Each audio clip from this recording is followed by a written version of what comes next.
ଓ ହଁ, ମୁଁ ଦେଖୁଅଛି ଯେ ତୁମ୍ଭର ମାଲିକ ଅବ୍ରାହମ ଓ ତାଙ୍କର ଲୋକମାନେ ମୋ ରାଜ୍ୟରେ ପଶିଛନ୍ତି। ସେ ଜଣେ ବହୁ ଧନୀ ବ୍ୟକ୍ତି ଅଟନ୍ତି ଓ ତାଙ୍କର ଅନେକ ପ୍ରାଣୀଧନ ଅଛି। ତାଙ୍କ ଅଧୀନରେ ଅନେକ ଲୋକ ଅଛନ୍ତି। ଆହୁରି ମୁଁ ଶୁଣିଛି ଯେ ସେ ଯେଉଁ ସ୍ଥାନକୁ ଯାଆନ୍ତି ସେଠାରେ ତାଙ୍କର ଈଶ୍ୱର ତାଙ୍କୁ ଆଶୀର୍ବାଦ କରନ୍ତି। ଆଗକୁ ବଢ଼, ମୋତେ କୁହ, ଏଇ କଥା ସତ କି? ହେ ବେର୍ସେବାର ରାଜା, ମୁଁ ଆପଣଙ୍କ ସମ୍ମୁଖରେ ଥିବାରୁ ଓ ମୋର ମାଲିକ ଅବ୍ରାମଙ୍କ ବିଷୟରେ ଆପଣଙ୍କୁ କହିବାକୁ ସୁଯୋଗ ପାଇଥିବାରୁ ନିଜକୁ ଭାଗ୍ୟବାନ ମନେ କରୁଅଛି। ମୁଁ ତାଙ୍କ ଘରେ ବଢ଼ିଅଛି ଓ ମୁଁ ତାଙ୍କର ସମସ୍ତ ପଶୁଧନର ଦାୟିତ୍ୱରେ ଅଛି। ଆପଣ ଅବ୍ରାମଙ୍କ ବିଷୟରେ ଯେଉଁ ସବୁ କଥା ଶୁଣିଅଛନ୍ତି ସେସବୁ ସତ୍ୟ ଅଟେ। ଈଶ୍ୱରଙ୍କଠାରେ ଅବ୍ରାମଙ୍କର ବିଶ୍ୱାସ ଦୃଢ଼ ଅଟେ। ଅବ୍ରାମଙ୍କ ବିଶ୍ୱାସକୁ ଈଶ୍ୱର ଏକ ବହୁତ ବଡ଼ ଉପାୟରେ ପରୀକ୍ଷା କରିଥିବା ବିଷୟରେ ମୁଁ ଆପଣଙ୍କୁ କହିବାକୁ ଚାହେଁ। ଅବ୍ରାହମ, ତୁମେ ତୁମର ପୁଅକୁ ନେଇ ଯାଅ, ଯାହାକୁ ତୁମେ ପ୍ରେମ କର, ଆଉ ମୋରିଆ ଅଞ୍ଚଳକୁ ଯାଅ, ଆଉ ସେଠାରେ ଆମ୍ଭେ ଯେଉଁ ପର୍ବତ ତୁମ୍ଭକୁ ଦେଖାଇବା ସେଠାରେ ତାହାକୁ ଉତ୍ସର୍ଗ କର। ଅତି ସକାଳେ ଅବ୍ରାମ ନିଜର ପୁଅକୁ ନେଇ ଯେଉଁ ସ୍ଥାନକୁ ଈଶ୍ୱର ପଠାଇଥିଲେ ସେହି ସ୍ଥାନକୁ ଯିବାକୁ ବାହାରିଲେ। ତୃତୀୟ ଦିନରେ ଅବ୍ରାମ ସେହି ସ୍ଥାନକୁ ଦୂରରୁ ଦେଖିଲେ। ତୁମେ ଏଠାରେ ଗଧ ସହିତ ରୁହ, ମୁଁ ଓ ମୋର ପୁଅ ପାହାଡ଼ର ଅଳ୍ପ କିଛି ଦୂରକୁ ଯିବୁ। ଆମେ ସେଠାରେ ଉପାସନା କରିବୁ ଓ ତୁମ ନିକଟକୁ ଫେରିଆସିବୁ। ଅବ୍ରାମ ହୋମବଳି ନିମନ୍ତେ କାଠ ନେଇଗଲେ ଓ ତାହା ନିଜର ପୁଅର କାନ୍ଧ ଉପରେ ରଖିଦେଲେ। ଆଉ ସେ ନିଜ ହାତରେ ନିଆଁ ଓ ଛୁରୀ ଧରିଲେ। ପୁଣି ସେ ଦୁଇଜଣ ଏକାଠି ଗଲେ। ଏହାପରେ ଅବ୍ରାହମଙ୍କ ପୁଅ ଇସାହାକ ପଚାରିଲେ, ବାପା, ଆମ ପାଖରେ କାଠ ଓ ନିଆଁ ଅଛି, କିନ୍ତୁ ହୋମବଳି ଉତ୍ସର୍ଗ କରିବା ପାଇଁ ଆମକୁ ଯେଉଁ ମେଣ୍ଢା ଛୁଆ ଆବଶ୍ୟକ ତାହା କାହିଁ?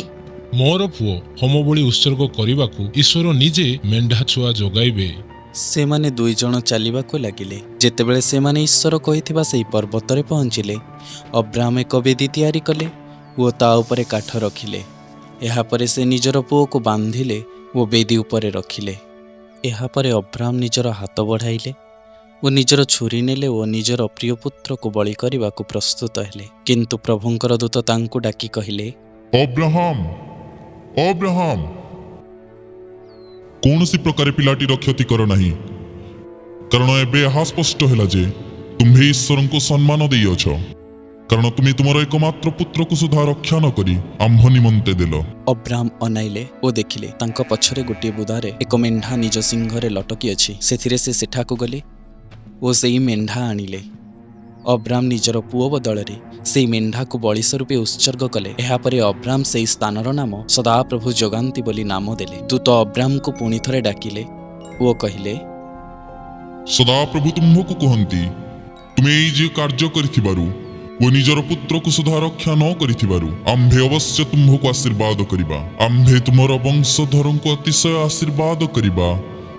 ସେଥିରେ ସେମାନେ ଆକାଶର ତାରାଗଣ ଓ ସମୁଦ୍ରର ବାଲି ପରି ଅସଂଖ୍ୟ ହେବେ। ତୁମ୍ଭେ ଆମ୍ଭର କଥା ମାନିଥିବାରୁ ପୃଥିବୀର ସବୁ ଜାତିର ଲୋକମାନେ ଆଶୀର୍ବାଦ ପାଇବେ। ଏହାପରେ ଅବ୍ରାମ ନିଜର ଦାସ ନିକଟକୁ ଫେରିଲେ ଆଉ ସେମାନେ ଏକତ୍ର ବେର୍ସେବାକୁ ଫେରିଲେ। ଏବେ ଆମ୍ଭେମାନେ ଯେଉଁ ସ୍ଥାନରେ ବାସ କରୁଅଛୁ। ଏହା ବିଶ୍ୱାସ କରିବାକୁ କଷ୍ଟକର ଯେ ଅବ୍ରାମ ନିଜର ଏକମାତ୍ର ପୁତ୍ରକୁ ନିଜର ଈଶ୍ୱରଙ୍କ ପାଇଁ ଦେବାକୁ ଇଚ୍ଛା କଲେ। ଏହି କଥାଟି ସତ୍ୟ କି? ଆଉ ତୁମର ମାଲିକ ଅବ୍ରାହମ ରାଜ୍ୟରେ ଶାନ୍ତିରେ ପଶିଅଛି କି? ହେ ମହାରାଜ, ଏହି କଥାଟି ସତ୍ୟ ଅଟେ, କାରଣ ମୁଁ ହେଉଛି ତାଙ୍କର ଦାସମାନଙ୍କ ମଧ୍ୟରୁ ଜଣେ ଯେ ଅବ୍ରାମ ଓ ତାଙ୍କ ପୁଅଙ୍କ ସହିତ ଯାତ୍ରା କରିଅଛି। ମୁଁ ସେହି ପରୀକ୍ଷାର ସାକ୍ଷୀ ଅଟେ। ମୁଁ ଆପଣଙ୍କୁ ନିଶ୍ଚିତ କରି କହୁଅଛି, ମୋର ମାଲିକ ଅବ୍ରାମ ଶାନ୍ତିର ବ୍ୟକ୍ତି ଅଟନ୍ତି। ଓହ, ମୁଁ ଜାଣିପାରୁଛି ଯେ ଅବ୍ରାହମଙ୍କ ପରମେଶ୍ୱର ତାଙ୍କର ସେବା କରୁଥିବା ଲୋକମାନଙ୍କୁ ପ୍ରଚୁର ଆଶୀର୍ବାଦ କରିବାକୁ ସକ୍ଷମ ଅଟନ୍ତି। ଅବ୍ରାହମକୁ କୁହ ସେ ଏଠାରେ ବାସ କରିପାରିବେ, ଆଉ ଅବ୍ରାହମ ଆସି ମୋ ସହିତ କଥା ହେବା ପାଇଁ ମୁଁ ତାଙ୍କୁ ନିମନ୍ତ୍ରଣ କରିବି। ଏହିପରି ପରମେଶ୍ୱରଙ୍କ ବିଷୟରେ ମୁଁ ଅଧିକ ଜାଣିବାକୁ ଚାହୁଁଅଛି, ଯିଏ ତାହାଙ୍କର ସେବା କରୁଥିବା ଲୋକମାନଙ୍କୁ ପରୀକ୍ଷା କରନ୍ତି ଓ ଆଶ୍ଚର୍ଯ୍ୟ ଭାବରେ ଆଶୀର୍ବାଦ କରନ୍ତି।